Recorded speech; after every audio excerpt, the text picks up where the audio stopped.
Hello, hello. John S. Rhodes here of the Rhodes Brothers. This is Greater Wealth Through Mastery. The topic of today's short talk is listening to the market in exactly the right way.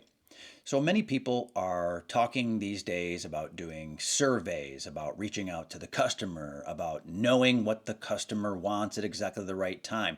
They're even talking about utilizing artificial intelligence, AI, for figuring out what the market wants. But what's interesting about that is that they forget in asking these questions and utilizing AI that the market is actually many, many, many individuals. So when you are doing a survey of the market, it's not a single thing. It's not one thing. Very importantly, is that when a survey goes out, it's one individual at a time. Every person in the audience, in the market, is a single person.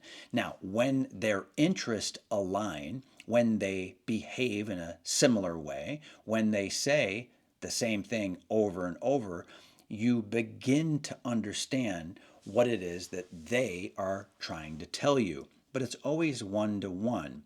And it always is in your best interest and their best interest to consider that we're not really talking about sociology here.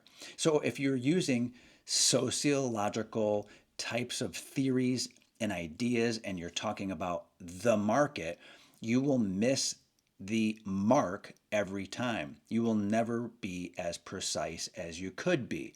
And the reason for that is that we are talking about individuals in your market, in your niche or niche. So it's always individuals. So what does that mean? It's really psychology.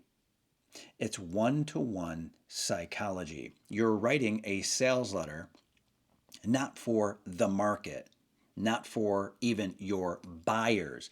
You're writing a sales letter, you're a copywriter for one person at a time. It's only one person that's going to be reading that sales copy. It's only one person who is watching that video. Now, it might be thousands upon thousands of people, but they are watching it one at a time. Look, I know that you've been to at least one party in your life, and there are a bunch of people who are watching a television show or something else, a sporting event on TV, and it's a group of people. That's a rarity compared to most consumption. I'll give you another example. You go to the movies every once in a while. It might have been recently, it might have been years ago. I don't know, but you've probably been to the movies at least once in your life. And that means there's one screen, right? You're looking up at one screen, but there's lots of people watching at the same time. If you're treating your marketing and your sales as one too many in that way, like, oh, I've got a screen that I'm throwing this up in front of, and then tens, hundreds, thousands, tens of thousands, millions of people are seeing this. That's the wrong way to approach what it is that you're creating and writing for the sake of sales and marketing. Instead, be thinking about the person who is looking down at their phone. They're looking down at their phone, right? Or they're in bed, or they've gone to the bathroom, right? They are somewhere and they've got a single screen, or they're just alone. At the most, it's like maybe two people or three people. But when it comes to buying things, it's very rare that it's more than one person. And if it is more than one person, it's usually like one or two other people, and they are like minded, maybe from the same family, maybe some friends. It's very limited. So, that one to one approach is a superior approach for the posture, for the approach, for the thinking, the almost the philosophy, right? The philosophical approach, right? The principles here. It's not sociology. It's not groupthink. It's not the masses. It's one to one at a time. That's the key lesson here. Now, there's a little bit more. You might think you know what the market wants, or even what an individual wants. You could run a survey and you have, let's say, a number of questions. And one of the questions is maybe it's multiple choice, and you give people five choices and they select that one choice, and it's like, that one's clearly like, the fourth out of the five. That's the one that really stands out.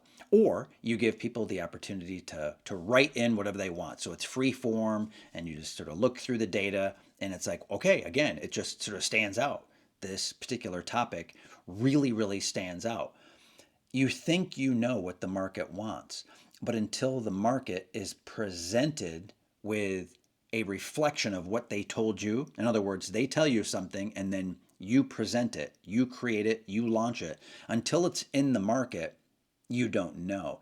It's still an educated guess. Now, it's not a guess, it's an educated guess on what they actually want. So don't ever fool yourself into thinking that you understand what it is that the market wants. You don't know what each individual person in the market really truly wants. You don't know what they're really bringing to the table. You don't know if they had a good day or bad day. You don't know if they're coming in through certain channels or other channels. Like what is your, what are your various communication channels, your marketing message? You just don't know exactly. It could be right here, right now, in this very moment, or it could be days, weeks, months, years later when they actually see this message. Like you don't know. You think you know, but don't fool yourself. Always take that step back and say, okay, this is what I think the market wants.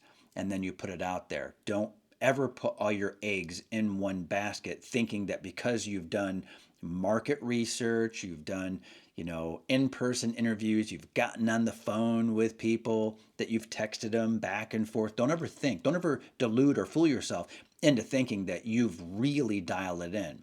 It's not until you put it into the market that you know. And this is why the Rhodes brothers are so hard-nosed about putting products, content, ideas out into the market and testing them after we think we know what everyone wants. Everyone. Once we think we know, based on surveys, questionnaires, based on help desk, based on feedback, even based on our own sales numbers, and we're thinking, well, let's do something bigger, more badass. Let's do something that's like this. We did it before, and this market, well, this market is adjacent. It's just like that, just a little different. So let's relaunch, but adjust. A lot of times we will bomb. We don't know. So you have to take this view that what you're doing may or may not work, but you certainly don't know until it's in the market and buyers have to pull out of the pocket actual money, their credit card, the PayPal, and they're actually spending. Boom, boom, boom, boom, boom. You don't know the truth until the sales start coming in. And even then you don't know, because sometimes you will fool yourself into thinking that you understand that you have a hit. Like, oh yeah, this is a winner. And it just sort of stays steady and the sales don't increase. So what happens is sometimes you have a slow burn, other times you have a fast burn. Fast burn is it just takes off. And if you're lucky enough for a product to just take off, well, congratulations to you. And I really do mean that, because it's somewhat rare for that to happen again and again and again. It can often happen that you put something in the market and it is a slow burn. And what I mean by that is that you put it in the market and it starts off slow, picks up some steam, gets a little faster, you get the sales, life seems good. And it's not until the end where the sales really take off. That could be because people need time to review the material and think about it. They need multiple impressions of the marketing message and the offer and everything that's included in the product. Maybe they need to see different angles. Maybe they need to talk to a loved one. Hey, do you like this? Because it could be high priced and they need to decide. Could be something that's like, oh, this requires some noodling, requires some real time. So you can have that as well. Very, very important, critical, in fact. And other times it's like, well, maybe you need to adjust things, such as having a cutoff.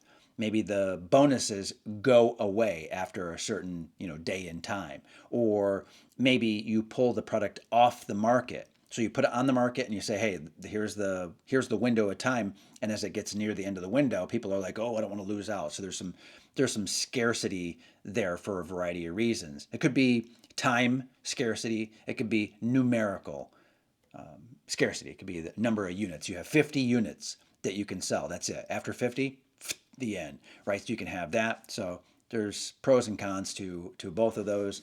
You can use both of them. You can use one of them or the other, or none of them at all. Lots of different reasons for that. Topic for another day. Leave a note in the comments if you're very interested in that. The whole point of this is that you really don't know until you know. Don't focus on the market. Don't focus on the big picture. Focus on the one-to-one. Have a one-to-one mentality.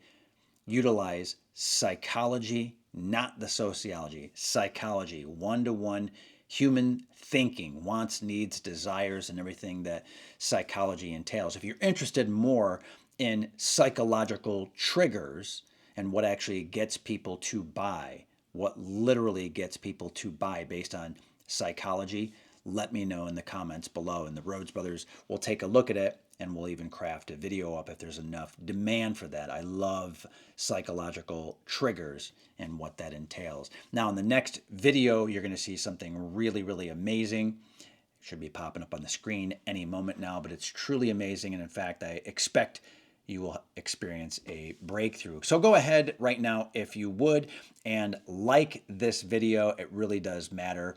And also subscribe to the channel if you haven't done so already. So many people watch our videos and want to watch more, and they forget to hit the subscribe button, but you won't. You'll be hitting that subscribe button right now. We do appreciate that very much.